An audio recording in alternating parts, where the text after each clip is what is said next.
بسم اللہ الرحمن الرحیم. السلام علیکم. میں سید عمران شفقت آپ کی خدمت میں حاضر ہوں. اس کو تھوڑا سا اونچا کر لیتے ہیں. خبر یہ ہے کہ جو ڈرٹی ہیری ہے, آپ کو پتہ ہے کہ ڈرٹی ہیری کون؟ ویسے تو ڈرٹی ہیری کا نام جو ہے وہ اپنے تھے نا, کیا نام ہے, عمران خان صاحب, انہوں نے ڈرٹی ہیری ان کو متعارف کروایا تھا. میجر جنرل فیصل نصیر ان کا نام ہے.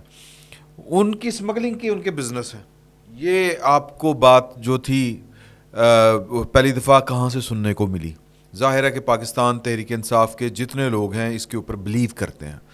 اسی طرح جو ہیں اپنے ندیم انجم صاحب, جو director general I S I, director general کہتے ہیں نا, ڈی جی آئی ایس آئی ہیں جی, ڈی جی آئی ایس آئی ہیں. دسو آپ لوگوں کو مجھے ڈائریکٹر جنرل کہتے ہیں, چونکہ ڈی جی کہتے رہتے ہیں نا, ہم سنتے ہیں D G I S I. تو D G I S I ہنی بنی ان کا نام ہے. ان کے ایک وقت میں کوئی 45 قسم کے معاشقے چل رہے ہوتے ہیں. وہ کبھی لاہور ہوتے ہیں, کبھی پشاور ہوتے ہیں. یہ میں پہلی بات ذہن میں رکھیں, میں کسی کی ایڈوکیسی نہیں کر رہا, میں صرف آپ کو یہ بتا. اور یہ سارے کے سارے جو زبردست لوگ ہیں, طاقتور لوگ ہیں, اس لیے ہم ڈرتے ہیں ان سے, کوئی بات نہیں کرتے. انسان ہے, کوئی خوبیاں خامیاں ہر انسان میں جس طرح ہوتی ہیں ان میں بھی ہوں گی. ان کے پاس طاقت کے یا طاقت زیادہ ہوتی ہے, ان کا حکم لگتا ہے, حکم چلتا ہے, ان کے ایک اشارے کے اوپر بندے اٹھا بھی لیے جاتے ہیں, ادھر ادھر بھی ہو جاتی ہے, طاقت کا غلط استعمال بھی ہو سکتا ہے اور ہوتا ہے. پاکستان کی جو تاریخ ہے اس میں تو کئی اس طرح کے واقعات ہیں. تو لہٰذا میں یہ نہیں کہنا چاہ رہا کہ جناب کہ یہ کوئی ولی پیغمبر ہے, اللہ معاف کرے, نعوذ باللہ من ذالک, یا یہ جناب کوئی اوتار ہیں تو پتہ نہیں ان سے تو کوئی غلطی سرزد ہو نہیں سکتی. سارا کچھ ہوتا ہوگا, سب کچھ ہوتا ہوگا, سب کچھ کرتے ہوں گے, یہ بات نہیں ہے. لیکن یہ نتار کے سامنے لے کے آنا یا فوکس میں لانا, آپ کے نوٹس میں لانا, اور پھر پاکستان کے جو ہے پاکستان تحریک انصاف کے جتنے بھی ورکر ہیں ان کا اس کے اوپر ایمان لے آنا, یہ کہاں سے شروع ہوا کام؟ اچھا, مطلب جنرل فیض صاحب بھی تھے, ان کے بھی وہ حامد میر صاحب بیچارے گل کر کے پھنس گئے, کس کی بیوی نے کس کو گولی ماری تھی ہم بتائیں گے, پھر اتنا ہی کہا تھا نا انہوں نے. تو ان کے ساتھ جو تھا معاملہ, وہ چونکہ پاکستان میں تھے, تو یہ جو لوگ اب ان لوگوں کو اس طرح کے الزامات دے رہے ہیں, یہ طبقاں تھے, یا ان کو 1971 میں پاکستان کی فوج کا سیاسی کردار, کوئی اور قسم کا کردار پہلے نظر کیوں نہیں آتا تھا؟ سوال یہ ہے. اور یہ لوگ ہیں کون؟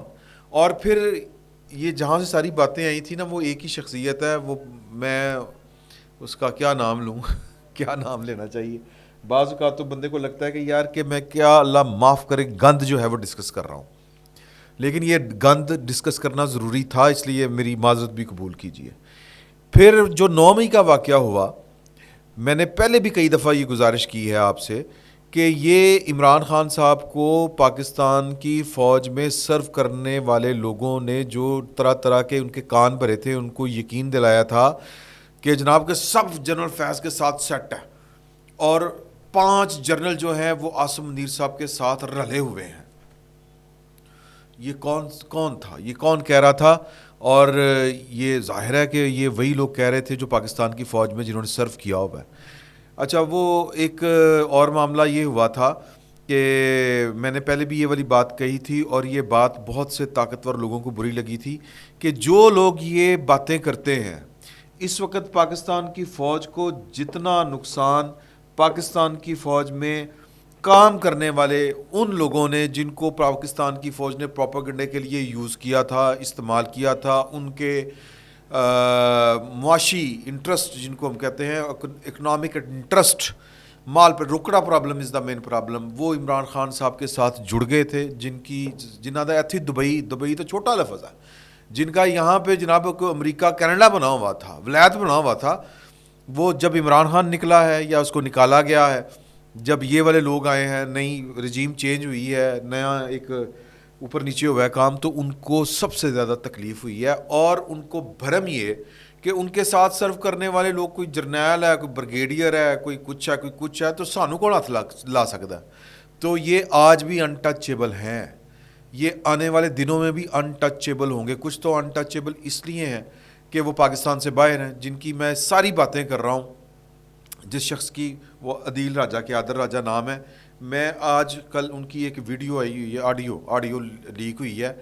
وہ اللہ معاف کرے، وہ اتنی غلاظت بھری ہے. وہ اپنی بیگم کے ساتھ بات کر رہے ہیں اور بیگم صاحبہ ان کو انفارمیشن پاس کر رہی ہیں اور بشریٰ بی بی کے متعلق پاس کر رہی ہیں. ہم نے بشریٰ بی بی کے ریاست کے اندر، سیاست کے اندر یا حکومت کے اندر ان کے پولیٹیکل کریکٹر کے اوپر یا ان کی مداخلت کے اوپر سوال اٹھائے تھے کہ یہ عثمان بزدار ان کا دیا ہوا تحفہ تھا. تو سر ہمیں اٹھایا گیا تھا، ہمیں جنرل فیض صاحب کے احکامات کے، اور یہ احکامات ظاہر ہے کہ خان صاحب ناراض ہوئے. پہلے تو بشریٰ بی ناراض ہوئی، پھر خان صاحب ناراض ہوئے. خان صاحب، اور پھر کچھ تکلیف ہوتی تھی جنرل فیض صاحب کو ہم فقیروں سے، کہ ہم کہتے تھے کہ انہوں نے جو کام کیے ہیں وہ غلط کر رہے ہیں. اور مطلب اس وقت جو بھی چل رہا تھا، میں وقت کا ضیاع ہوگا کہ وہ ساری باتیں کروں، تو ہمیں تو اٹھا لیا جاتا تھا. تو اس وقت بھی اور اب بھی جو خان صاحب کی بیگم کے اوپر جو یہ الزامات اس شخص نے پرائیویٹلی، صحیح یہ آڈیو جو لیک ہوئی ہے، ظاہر ہے کہ وہ آپس میں میاں بیوی بات کر رہے تھے. پہلا سوال تو یہ بنتا ہے کہ یہ لیک کیسے ہوئی، ایک سوال ہے، اور کہاں سے ہوئی. تو وہ اس کا جواب ہمیں سب کو معلوم ہے.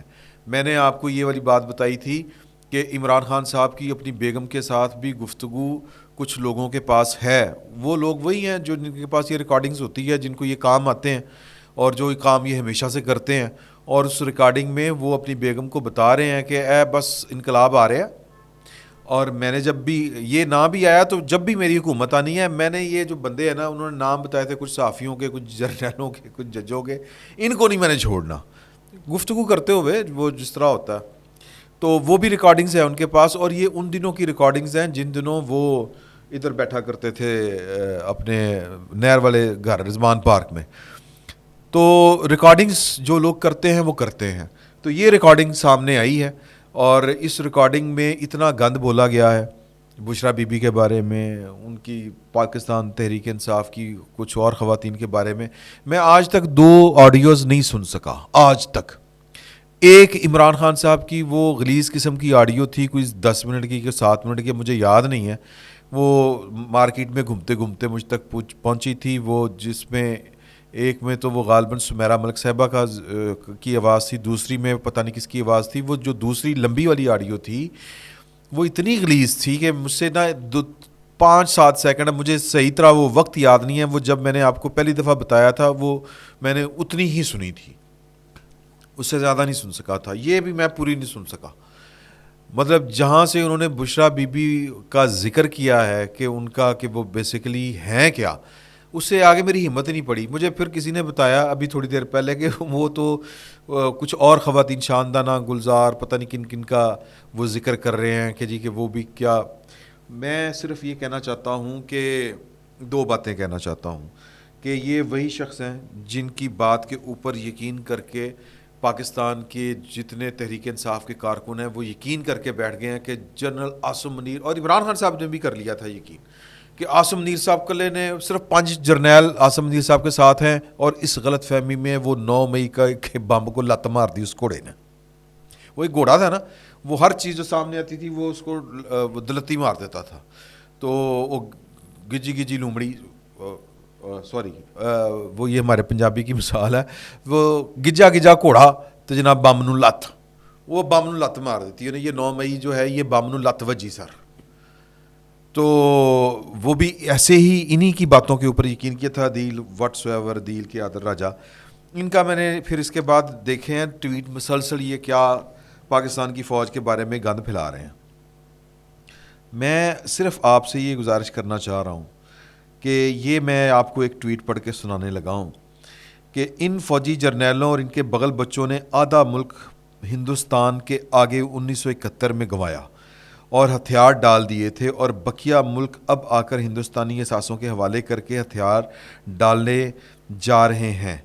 جس فوج نے پاکستان کا دفاع کرنا تھا اسی نے ملک کو محکوم بنا دیا.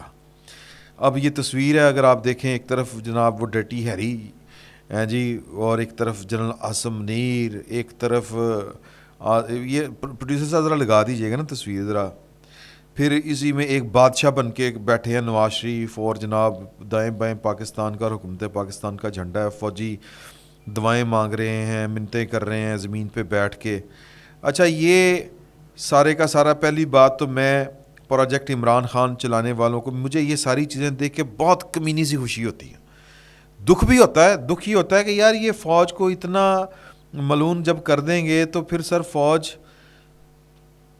یہ ٹھیک نہیں ہے ملک کے لیے. میں سادہ سی, میں کوئی بہت زیادہ فوج کی وکالت نہیں کرنا چاہ رہا, سادہ سا ایک فارمولہ ہے کہ ایک پروفیشنل فوج جو ہے وہ پاکستان جیسے ملک کے لیے یا دنیا کے کسی بھی ملک کے لیے, یا تو آپ چھوڑ دینا, آپ کہہ دیں کہ جی کہ ہندوستان کو آپ کہہ دیں کہ آپ ہمارے مائی باپ ہیں, آپ کی ہم جو ہیں وہ قانونی ہیں, ختم کریں بات, تجارت کرتے ہیں, موج میلہ کرتے ہیں. تو پھر قائد اعظم نے بھی کوئی غلطی کی تھی, وہ ہمارے اسلاف نے بھی غلطی کی تھی, تسلیم کر لیں اور ہندوستان کی بالادستی قبول کر لیں اور چلیں, یا پھر کھڑے رہیں اور پھر محنت کریں اور جناب جو صحیح راستہ ہے اس کے اوپر چلیں, اپنی معاشی مجبوریاں ختم کریں, اپنی فلاسفیکل گفتگو ہو جائے گی. میں صرف یہ کہہ رہا ہوں کہ دنیا کے ہر ملک کے لیے فوج ضروری ہوتی ہے اور پروفیشنل فوج ضروری ہوتی ہے. ہم فوج کے آج بھی ناقد ہیں کہ وہ جب بھی سیاست میں کردار ادا کرے گی تو اس طرح کا گند پیدا ہوگا, یہ جو گند پیدا ہو چکا ہے.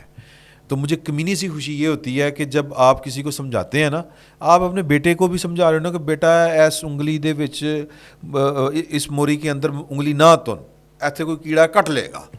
جب آپ کو کیڑا, بچے کو کیڑا کاٹتا ہے تو جو آپ کی کیفیت ہوتی ہے نا کہ میں نے کہہ بھی رہا سا, لیکن آپ کو تکلیف بھی ہو رہی ہوتی ہے ساتھ میں کہ یار کہ کیا ہو گیا ہے یہ. مطلب بیٹے کی زندگی آپ کو جان سے زیادہ عزیز ہوتی ہے, اپنے بچے کی, اپنی بیٹی کی اولاد, اور پھر جناب اس کو اوپر آپ کو وٹ بھی چڑھ رہا ہوتا ہے اور ہلکا سا نقصان ہوا ہو نا تو پھر آپ کو تھوڑی سی کمینی سی خوشی بھی ہوتی ہے کہ شاید اگوں ٹھیک ہو جائے, اللہ کرے یار اگوں ٹھیک ہو جان. کمینی سی خوشی جو ہے وہ یہ ہوتی ہے. بس میری حالت ایسی ہے کہ کبھی ایک ہی وقت میں ملی جلی کیفیت, کمینی سی خوشی, ایک بہت گہرا دکھ اور تکلیف, اور ایک امید کہ یار اللہ کرے کہ اگوں تو ٹھیک ہو جان.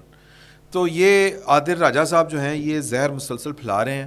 میرا کیس صرف اتنا ہے کہ جن لوگوں نے پاکستان کی فوج کے مخالف بیانیے کے اوپر عادل راجہ صاحب کی خبروں کے اوپر یقین کیا ہے, مجھے کوئی بتا رہے تھے صاحب کوئی طاقتور آدمی ہیں وہ, کہ ہم نے انالائز کیا ہے کہ ان کے 1.2 ملین جو ہیں پیروکار فالوورز, ان میں سے 99% جو ہیں وہ 9,99,000 جو ہے یا اس سے کم و بیش, یہ سارے کے سارے جو ہیں وہ اہل یوتھ پی ٹی آئی کے ہیں یا ان کے بوٹس ہیں. باقی جو ہیں وہ کچھ انڈین ادھر ادھر کے ہیں, اور باقی ان میں سے بھی کچھ اس طرح کے ہیں جو ہم جیسے ہیں, جو خبر کی ٹو میں رہتے ہیں کہ کی چل رہے ہیں پروپیگنڈا کو ڈی کوڈ کرنے کے لیے. کہنے کا مطلب یہ ہے کہ میرا کیس یہ ہے کہ جنہوں نے یہ یقین کیا, خیر انہوں نے مزے بھی لیے کہ آصم منیر کلہ ہے, صرف 5 جرنیل دے نال نے تختہ الٹ دیو. جنہوں نے اس بات پر یقین کیا کہ ندیم انجم, اور جو ابھی تک یقین کرتے ہیں کہ ندیم انجم جو ہے وہ ہنی بنی ہے, اس کا کریکٹر لوز ہے, مجھے نہیں پتہ ہے کہ نہیں ہے, جو یقین کرتے ہیں 100 دفعہ کریں. اچھا جو یقین کرتے ہیں کہ فیصل نصیر صاحب جو ہیں وہ اسمگلنگ میں ملوث ہیں, مجھے نہیں پتہ, ہوں گے, میں کوئی کسی کو گواہی نہیں دے رہا, لیکن جو میں نہ اس پر, میں کم از کم اس شخص کے کہنے کے اوپر اس بات پہ یقین کرنے کو تیار نہیں ہوں. یہ اتنا مجھ میں فرق ہے باقی لوگوں میں, لیکن میں کسی کی قسم نہیں دے سکتا کیوں, پر یہ ایک علیحدہ سے بحث ہے. تو یہ ہوں گے سر, بالکل ہوں گے, لیکن جو لوگ ان باتوں کے اوپر یقین کر رہے ہیں وہ پھر اس آڈیو کے اوپر بھی یقین کریں. اب سوال یہ پیدا ہوتا ہے کہ یقین کیوں کریں جناب؟